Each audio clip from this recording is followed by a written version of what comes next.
Welcome to the road to growth, success of an entrepreneur. We've raised the bar. Learn firsthand from successful business owners and create your own path to success. I'm going to show you how great I am. It's time to hit the road to growth with team lead of the Enriquez Group, Realtor Vinny. All right, you Road to Growth listeners. Today I have Sean Rosensteel. He is the founder of Savvy Pro Web, a digital marketing company. Thank you, Sean, for being here. I appreciate you. Yeah, thanks, Vinny. Appreciate you having me. The digital marketing, and especially how everything is going these days, is such a huge thing. And I've had a lot of coaches on here talking about mindset, talking about growing, but I think it really comes down to, right, you have to have that online presence. And what was it, like 10 years ago, where it was more of like a business card, the online presence, and now it's like this is actually where you get business from? Yeah, you're probably right. 10, 15 years ago, it was sort of an online business card, and then it kind of transformed into an online brochure. Right? Yeah. And now we've transformed into, for a lot of service companies anyway, more of a glorified online brochure with lead generation capabilities, right? How would you describe yourself? Let's say you're in your elevator. What's your elevator pitch? Someone goes, "Hey, Sean, what do you do?" How would you describe yourself? Yeah, I typically say, well, you know how most companies have websites that cost them incalculable amounts of missed opportunity. Well, I founded a company called Savvy Pro Web that helps these companies increase their credibility, generate more leads, and ultimately win more clients online. Was that, and we're going to get into your story, we're going to dive a little deeper back into it. Was that your original plan with the business to be a digital marketer that basically attracts clients and kind of funnels them into the business? Or was it more just building websites? Or what was your initial business plan? Yeah, good question. So when we started, my wife and I co-founded the company about 14 years ago now. We actually started as Savvy Pro SEO. Okay. So we were initially an SEO company. And what we quickly realized after our first 6, maybe 9 months in business was that as much as we were generating results for our clients and achieving high rankings in the search engine, increasing traffic, all that good stuff, all that offense, as I call it, we achieved some good offensive strategies for our clients. Our clients looked at their books and said, we're not seeing any results. Like, we see that we have a lot more traffic on our website, but we don't have any leads. So my wife and I sat back and said, okay, we've cracked the code on generating more traffic for these people, but you can generate all the traffic in the world you want to a dormant website or an underperforming website. And if we don't fix the website problem first, we're just going to keep seeing the same results. So we actually transitioned into Savvy Pro Web about 9 months after we started, because we figured we better, do the right things in the right order and fix the website issue first. And once the foundation is there, once the website is strong, we now have more confidence playing offense and generating more traffic to that website, because it ultimately leads to more calls, more leads, more downloads, whatever the call to action may be that the client wants most, right? Well, I mean, rewinding even farther back, a young Sean, was he into computers? I mean, who was a young Sean? Yeah, I was always the kid who loved to fix things, take things apart, fix things, figure out how something worked. I never cared what time it was. I always wanted to know how the watch was built and how it worked. So I was sort of a tinkerer, I guess you could say, growing up. Always had a fascination with entrepreneurship. I come from a family of entrepreneurs and graduated with a degree in entrepreneurship by accident. The reason I did that is because my sophomore year, when it came time to declare the major, I was a marketing major. I was just following in my 3 older siblings' footsteps. And I noticed that there was a new entrepreneur program, Vinny, and it required like 8 less credits than marketing. And I'm like, oh, that's for me, because it's going to be an easier senior year. So I kind of fell into that major by accident. But my whole life, I just kind of was fascinated with the idea of running your own company, setting your own hours, time freedom, money freedom, all the rest of it. And then quickly realized when I started my own company that, of course, if you're not careful, that time freedom and that money freedom, it can go upside down rather fast. Well, let me rewind back. I mean, so how many siblings do you have? I have 3 older siblings, but by a wide margin. I mean, I was sort of the mistake of the family. My dad always said you were the pleasant surprise, but I knew better. your parents entrepreneurs, your three siblings also studied to become entrepreneurs. What did your parents do? Do you recall to like push this idea of being a business owner and make it so appealing? I think it was a lot. It had a lot to do with my father. So my father had his own law firm for nearly 50 years. He's recently retired. He was a real estate developer, sort of a side hustle. And he really ingrained the idea of being your own boss into my head at a very early age. I have my work ethic. I thank him for my work ethic, integrity, and all the rest of it. So he was really the person in my youth that showed me what it was like to be able to set your own hours, be able to control your time, at least to the best of your ability, and to make more money working less hours than your neighbor, so to speak. So I was always fascinated with that idea of running my own business, having my own company. And for me, at least, Vinny, growing up, like getting a job was never in the cards. In fact, I can remember kicking and screaming going to college because I'm like, I don't want to go to school for another 4 years. Wow. In hindsight, it was a blessing and a very incredible opportunity. But at age 18, I was kind of ready to do something. And I didn't really want to go back and do school for 4 more years. So at a young Sean, before he went to college, looked at basically entrepreneurship with all positives. I mean, it sounds like your dad had a really good business kind of life balance where he kind of showed you the positive, how you can control your schedule and things like that. By the time I came along, that statement is true. But for my 3 older siblings, they hardly saw him. Okay. He was so busy with work, probably working 60, 70, sometimes 80-hour weeks. So I was very fortunate in that by the time I came along, my dad had more money than he had raising my other siblings. He had more time than he had because his business was more seasoned than it was with my siblings. So as the last in line, as the caboose, I was just, lucky as far as my pecking order was concerned. Now you're in college, don't want to really be there. When was from college, did you jump directly into entrepreneurship, or was it any kind of business that you kind of jumped into the world? No, so I was very interested in real estate. Still am, frankly. And for me, I think it was my junior year, between junior and senior year, I got an internship with a local brokerage, and I got my license, my realtor license, right out of college.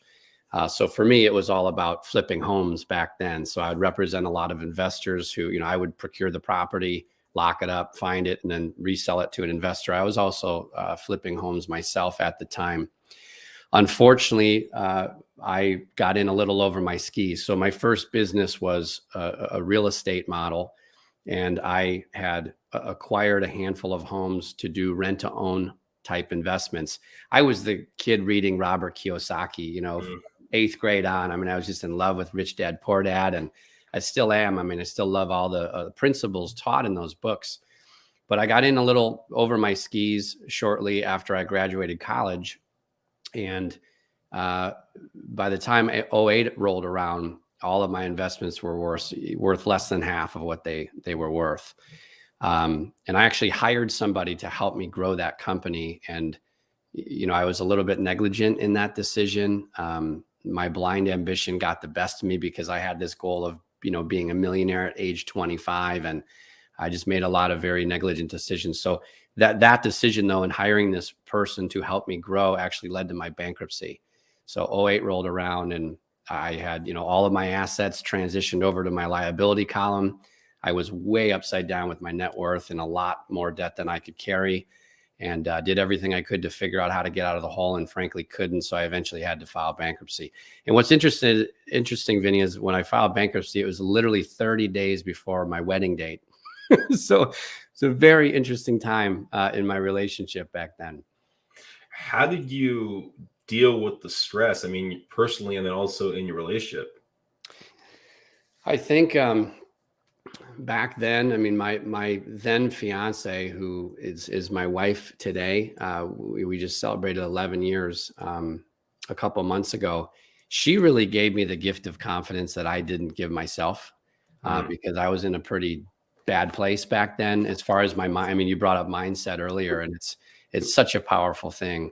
as far as just like, the way you look at things. Right. So I wasn't looking at anything in a very positive way. And my then fiance really helped me out of that hole with my mental, emotional health. And she actually had confidence in me. Again, something that I didn't have in myself at the time. She, carried forward. We continued to get married. She didn't question or second guess any of my capabilities, which certainly gave me the confidence I needed to get out of that hole. So that was a real blessing for me to have someone at my side who was literally carrying me through, all those challenging times. And I mean, that had to be a very difficult thing. So she saw you, she knew you before, I guess, the transition of the bankruptcy, right? Yeah. As a matter of fact, when we met, I was, I was the most successful I had ever been Oh, wow. when we met, and then I quickly slid from, the best position I was in financially to the worst position I was in financially. And she stuck through it. So. Well, and then I mean, having this company that you currently have, Savvy Pro Web, it's 13 years. So that's puts it at 2008, 2009, roughly, right? Yeah. So that was right after all this chaos and I guess bad juju that was kind of playing out. I mean, was there any thoughts of getting a job and saying, okay, I did the entrepreneurship for X amount of time, I did a real success, but now I'm in a really bad hole? Did you ever think, or was it straightly, okay, no, we need to find another way to make money and build this company? I think I've thought that a handful of times since then. That I know for sure. But 13 years ago, the thought I'm sure crossed my mind. However, when I was selling my own homes that I had flipped and also representing my investor clients, when they were done renovating the homes, they had me represent them. Mm. Back then I was building websites for homes, 123mainstreet.com. And I was advertising. Back then it was like, Zillow and Redfin and all these, truly, those didn't exist. So it was like, we were marketing homes on Craigslist, like open houses on Craigslist for the coming Sundays. So back then, the only other thing I knew how to do besides flip real estate, and based on my track record, I didn't really know how to do that very well, apparently. So the only other thing I knew how to do was build and market websites. So for me, it was kind of an easy next step, just identifying, what else can I offer these entrepreneurial clients? It was an easy transition for me to make because I had been building and marketing sites for many years at that stage. But yes, I'm sure I had those thoughts back then, and I know I've had them a handful of times since then. What stops you from making it more than a thought? Man, when you have those thoughts, for me at least, you get into survival mode. You're backed into a corner, and I always tell myself, well, who in the world would hire me? My resume is blank. I say and it's funny with entrepreneurship, you can say you're your own boss. You don't have a boss. It's like, well, if I have 50 projects going with 50 clients at any given time, I've got 50 bosses to serve here. It's like, be careful what you wish for, because you'll actually serve many bosses if you're your own boss, right? Assuming you're putting a product or a service out into the world that benefits others. So I think for me, the easy one's always, hey, I don't have a very positive resume here. I'm not a good employee, I'm just not a good employee. So who would hire me? So that's kind of my first, mindset is, man, this is going to be an uphill battle because I have no work experience outside of the companies that I've built and sold. I have no work experience as far as an employee is concerned. And then for me, I get into the survival mode where it's like, I'm a big fan of living my life with intention. And to me, I have to have more time freedom. Like I couldn't do it. Vinny, I couldn't work from 9 to 5, every day and, not go home for lunch and see my family, for example. Like I've been so spoiled, some of us entrepreneurs who have more time freedom than they had before they started their company, we get spoiled. And all of a sudden it's like, hey, I don't want to go to Costco on Saturday because it's crazy busy. I want to go at Tuesday at 2 p.m. I want to get my haircut on Thursday at 3 o'clock when there's no one at the barbershop. All of a sudden we have these luxuries because we are able to do certain things that other people aren't able to do because we have that time freedom. I was just talking to my wife over the weekend, and we were planning spring break. What are we going to do? And we're always going somewhere the week before or the week after our school district spring break, because we're like, we're not going to put up with all the inconveniences and the crowds and everything else. Like, let's do our own thing. So that spoils you over time. So I sit and I imagine, going to work for someone else and sort of supporting someone else's vision and what my day-to-day might look like. And ideas come because I'm like, oh, survival, man, I got to get away from that. And what else can I do to continue to live the life that I want to live very intentionally? So that usually helps me out from a how do I get out of this standpoint. Well, you're talking about vision, right? Talking about your own vision. When you're building your company and now you're transitioning from real estate development, flipping into building this company, right? First digital marketing and then website. That had to be a very interesting conversation, talking to those entrepreneurs that you worked with before of, hey, you know what? I don't do this anymore. I'm not really focusing on real estate, but I can help you with this other avenue. Do you have like a pitch and play, or how was that conversation with those clients? Yeah. So I would say a good 70% of the business I did was investment related. And then another probably 20% was corporate relocation back then. Okay. So I had, what was awesome, Vinny, was I had some relationships, some pre-existing relationships with corporate relo clients. And I was able to go to them and just explain to them, here's, where I'm moving next. Here's the next direction. And if you enjoyed the way that, I took care of you in this capacity, I can certainly help you in this capacity going forward as well. And luckily, a handful of them said yes. And then a few referrals later, and wow, now we're in business and we've got a dozen clients and we're off to the races. When you brought that information to them, did you bring it, this is where we're going? Because it sounds like this is where we're going, but did you talk about the past of where you came from, or did you leave that kind of by the wayside? No, I mean, I wasn't sharing my downfall with them. Yeah, I was sharing the fact that, I got crushed with this recession, and, all of us did in our own ways. I mean, nobody came out of 2008 unscathed. Yeah. And we all have to appreciate that. So I'm not unique in that sense. It's just, I happen to have all of my net worth tied up in bricks and mortar at the time.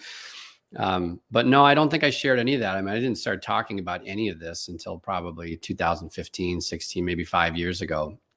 Just kind of opened up a little bit about my past and my bankruptcy and the lessons I learned through that. I mean, I really feel like, and it's easy to see this in hindsight, but usually you look back on your life or your business, the life of your business, and you look at all those challenging times, and in those times were teaching moments. You learn the greatest lessons from some of the greatest adversities you've had to face.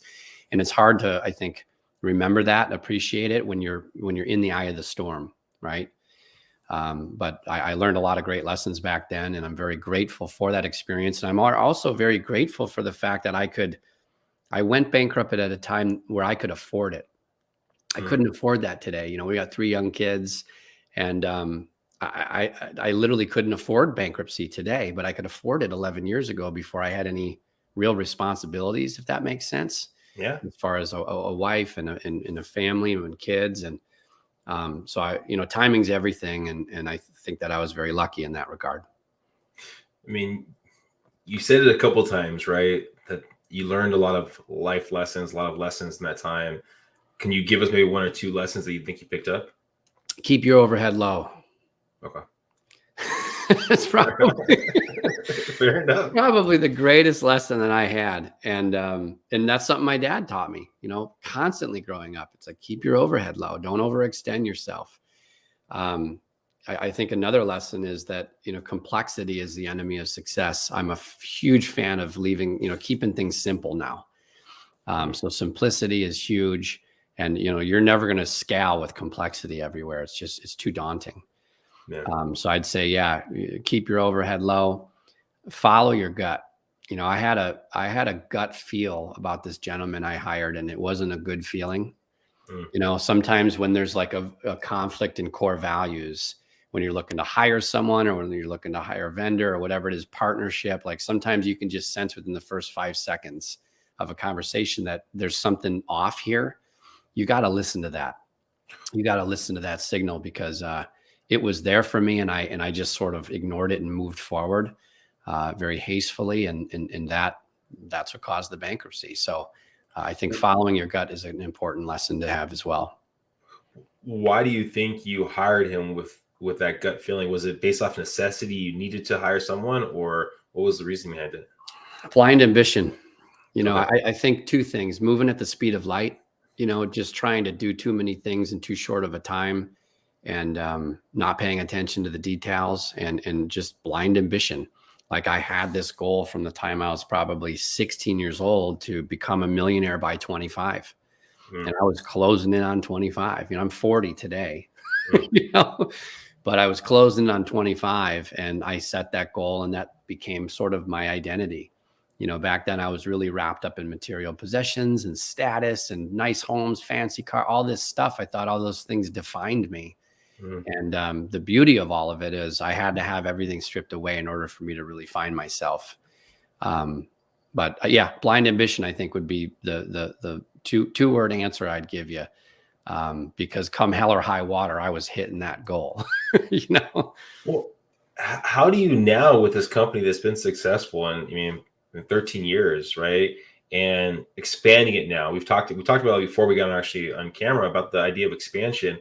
I mean, those thoughts of what happened back then, of blind ambition, of expanding too fast, too much overhead, probably have to echo in your mind when you're bringing on a new hire today, or does it not? It does. It definitely does. So I think it was in 2014, 15, 16, Savvy Pro Web was at its largest. So as far as top line revenues, employees, payroll, like it was for me, that we had like 7 employees when we were fully loaded, 9 if you include my wife and myself, because we're employees as well of the company. And I think we're all wired in different ways. And I can just remember back then I was having a hard time sleeping at night, because we had this huge, for me, a huge payroll. I mean, that's nothing, right? 7 people. Because we have clients who have, 1,200 employees, 2,500 employees. I mean, it's nothing. So certain people are like cut from that cloth where they can, I think, stomach a lot of that overhead. And I think maybe due to my upbringing, I have a hard time stomaching that level of overhead for me personally. Mm. So this year we're trying to kind of methodically scale. I mean, I just listened to Bo Burlingham's Small Giants again over the break. And it's about how these companies intentionally decided to remain small, but great. And so I'm kind of having that battle right now, which is, which direction do we want to take this? The great thing about it is we have an option here. Yeah. It's like we have the option to scale, but what sort of problems do I want to have? Do I want to have these types of problems or those types of problems? And I'm not I don't have a lot of passion for management. I know that's not my strong suit. And I do have a lot of passion for working directly with clients and solving their problems, especially these high growth entrepreneur clients that we're blessed to serve. So I'm kind of teeter-tottering back and forth as far as like what's going to be the big goal this year. And we're not sure yet. We're not sure what we're going to do. Part of me wants to, I don't want to say shrink back, because I think that's not the right term, but part of me wants to just sort of stay the course, because we have a lot of, we have profits and peace of mind and predictability and everything that I could ever hope for in a business right now. The moment we go to scale, we're going to have new challenges, and we're going to have those types of people problems that internally I'm not a big fan of solving. And I did EOS implementation for about 7 years. I'm not sure if you're familiar with EOS or not. It's the Entrepreneurial Operating System. Gino Wickman published a book, probably 10, 11 years ago now, called Traction. And it was more valuable. Reading that 200-page book was more valuable than 4 years of college education in the entrepreneurship field. It was an amazing read for me. Big eye opener. I think I read it back in 2012 for the first time. But I became an implementer of EOS for many years, and I started serving clients in that capacity for many years. And I see some of these clients, when I was doing EOS, they had, some people had staff of 25, some people had staff of 250. And I sat back and I looked at their world, and I looked at what their day-to-day looked like, and I looked at the issues they were going through. And I just said, I don't think that that's for me. You know, I don't think that I have the DNA necessary to tackle those types of internal people issues every day. So I think part of the big thing about entrepreneurship is discovering who you are and what you really want out of your company. And it's one thing that EOS helped me with is like, what do I want out of my company? How do I build this company in a way that it serves me and the lifestyle I want to live versus the other way around? Versus this company is this big Frankenstein monster that controls my every thought 7 days a week. So yeah, we're undecided so far. It's the third, and you know, I have some pretty clear objectives for the year, but when it comes to scaling and hiring, I know my options. I just haven't made a decision. But once I make a decision, I'll move forward and you know, get it done, whatever that is. Well, I mean, I've had this on a couple different podcasts where we talk about the idea of the small business and the big business, but it's that growth part, that growth business right there. That's mostly the difficult part for, I think, for most entrepreneurs, right? You're small, you're doing it yourself, you're basically doing all the things. The big business, you have people in each avenue, so it's just about expanding those avenues. It's that growth model. And I think for most people, I've had on here, I've at least talked about the idea of getting there. For you, I mean, you're talking about the idea of when I get there, okay, well, do I really want to be there? And so I think that's something that probably a lot of entrepreneurs don't even think about. Yeah, that's exactly right. I mean, I've had the good fortune of, on the back of Savvy Pro Web, we have built, grown, and sold. We've exited 3 times, web-based software companies. And so I've had the benefit of that experience. I've had the benefit of serving clients on an EOS capacity, taking the CEO, the president, their leadership team out on, you know, retreats every quarter and understanding the inner workings of what goes on day to day. I've had the benefit of sitting in their weekly leadership team meetings, seeing what sort of issues they're resolving and what's holding them back, their obstacles, their challenges, and everything else. So I've had the benefit of a lot of perspective. And I think what you bring up is important because so many of us, myself included, all the business books out there are on growth, which is fantastic. Thank goodness that we have so much education to tap into. But for some of us that are maybe a little bit different than what's conventional is like, well, we don't want to just grow for growth's sake. You know, like, let's envision what this looks like if we do get to this place and if we're going to enjoy working this company in that capacity the same way we enjoy it today. So I think it's important that we all have a vision of what the next level is. So for example, like last year, our next level was documenting every single process that went on within our company, you know, from sales to marketing to client services or operations to finance to the integrator or the presidency role to the visionary to the CEO role, all the way down to vendors. So our next level was, let's get everything in place in preparation for scale, if that's what we choose to do. I reread E-Myth again last year, and I love Michael Gerber's approach. And, you know, that was a big wake-up call that, hey, this business isn't yet to the point where it's like a McDonald's. You know, we don't really have a franchise prototype built just yet. So let's build it in 2021 so that, you know, the fries come out looking, tasting, feeling the same way every time. So we've done that now. So we, you know, in our back end, all processes are documented. Everybody on my team currently is following those processes, which is beautiful. And that was our thing, was like, I love options. So it's like, we want to get to that place where we have an option to scale should we choose to do so. But if we don't, hey, you know, we have a repeatable, predictable process here that's going to, if nothing else, serve clients even better than before and create that predictable result for clients. So I saw it as kind of an asset that would increase the valuation of the business, regardless of if we chose to scale or not. And for me, that was intentional growth last year, was kind of growth from the inside out. It wasn't necessarily, you know, let's double our client base or let's double our revenue, something like that. It was like, how can we make ourselves better internally so that the output or the outcome for clients, the results were better, right?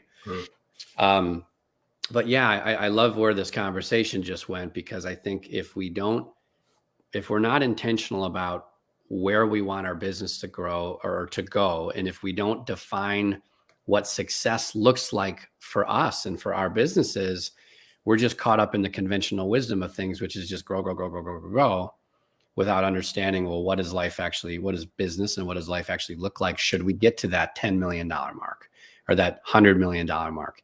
I would much rather have a company, Vinny, that generates $1 million of revenue with 70% profits than $100 million of revenue with 1.5% profits. You know, so that's just me, though. We're all wired differently, into each his own. So we each need to discover what matters to us and what we want out of our companies. And then it's up to us, you know, to go out there and make it happen. Well, I mean, this is a question I usually ask, right? Is the idea of, if we were talking in 5 years, I mean, where do you see your business going? I know you're still trying to figure out where you see your business going and next year from now. So I'll change it a little bit. If we were talking in 5 years from now, where do you see your personal life being? Personal life. Personal life. Gosh, that's a great question. So from what angle? Relationships, health, spirituality? I mean, however you want to take it. I mean, however you're taking it. Because I mean, I think it's difficult to envisioning 5 years for your business if we're still trying to figure out if you're going to expand or grow. Yeah, I would assume there's probably something on a personal relationship, or whatever it might be, your mindset that you're looking to take it. At least you have kind of a footprint of where you want to go. Maybe. Yeah. Oh, for sure. Yeah, for sure. So in 5 years, I mean, I'm a big fan of meditation, and I meditate every day. So I'm doing that. That's a routine that I've kept up for a few years. I'm starting, I just hit 40. So all of a sudden, like, my health is on my radar screen. You know? Not that it hasn't been, but it's now more than ever. And I recently joined a program called Strategic Coach, which is like the world's best coaching program for entrepreneurs. It's a Dan Sullivan led company. It's just an amazing experience. And Dan wrote a book called, I think it's called My Goal or My Plan to Live Until I'm 156. Oh, wow. And that sort of opened there's a tool in Strategic Coach, Vinny, that's really neat. It's called the Lifetime Expander, I believe. And I went through that process last quarter. Every quarter we meet up, and it was really eye-opening. So for me, my health is on my radar more than anything else. And I don't think there's any reason that we can't live beyond 100 at this point with all the advances in medicine and technology. And it was really neat. I was talking to my 8-year-old. So my dad always had a goal of living till he's 100. So I always had this goal of living till I'm 125. And over just a couple of weekends ago, my 8-year-old and I, my oldest son, we were talking about how, hey, there's no reason you shouldn't live till you're 150. You know, all this comes with an asterisk of quality of life, you know, assuming, yeah, exactly, yeah. Otherwise pull the plug. That's my opinion for myself. But yeah, so I think my health is as good as it's ever been, you know, in 5 years. And I'm an avid pickleball player. I play 4 or 5 days a week. I'd like to enter into some tournaments and get more competitive than I have been with that. Let's see. I'll be celebrating 15, 16 years of an anniversary at that point. So hopefully a stronger relationship, you know, than I've ever had. I'm going to have teenagers, which scares the daylights out of me because I've got nieces and nephews who are way beyond teenage years now, but I know how difficult that is. So hopefully a continued, you know, solid relationship with my kids. Hope my parents are still around. They're in their mid 70s and I go down. They recently moved from Chicago to South Carolina. So hopefully I can continue to see them. Yeah, I think a lot about that. And I just actually over the weekend went through kind of resetting my annual goals for, you know, personally. So yeah, that stuff's always on my mind. And actually I have like 9 areas of life that I track constantly. Oh, wow. And I challenge them to say, should there be 7 this year? Is it only 5? Is it 3? Is it 15? Like what matters to me now? And my business is actually on my list of priorities. If you look at my 9 areas, my business is number 8. So my business supports my life, I guess, is what I'm looking to say. And the 9th priority is my wealth, which is finances, retirement, budgets, all that good stuff. So, and my business supports my wealth, obviously, but everything else in my life comes first. You know, my health, my spiritual, mental, emotional, physical health, my relationships, my wife, my children, my extended family, our home together, our family life, all that good stuff, friends, hobbies, etc. And my business is kind of down there towards the bottom. That's great. I mean, and I'll leave with this question. I mean, being that you've been a lifer entrepreneur, right? Is there any, and I know you've brought up a couple nuggets that you've learned over your life. I mean, if someone was reaching out to you or someone's listening right now and they're like, I want to be an entrepreneur just like Sean. I want to do what he's done. I mean, is there any advice that you would give to that person, that young, that 18-year-old kid that's getting to college or leaving college? Don't do it. No. I'm just kidding. I think entrepreneurship, Vinny, is like like I'm so passionate about entrepreneurship, and I'm so passionate about helping people who have the courage to go outside of what's conventional and what's normal and to blaze a trail of their own. Like, to me, that is so attractive. Like, I would die on a hill for this idea of entrepreneurship. I just love it. And I think it's the most rewarding, contrary to what I just said, I was joking. Like, I think it's the most rewarding life experience one can have, regardless of success and failure. From a conventional standpoint, I think even if you go out and try it and you fail, you'll learn some incredible things along the way. And if let's say you go out and try and fail and then you have to go get a job, well, guess what?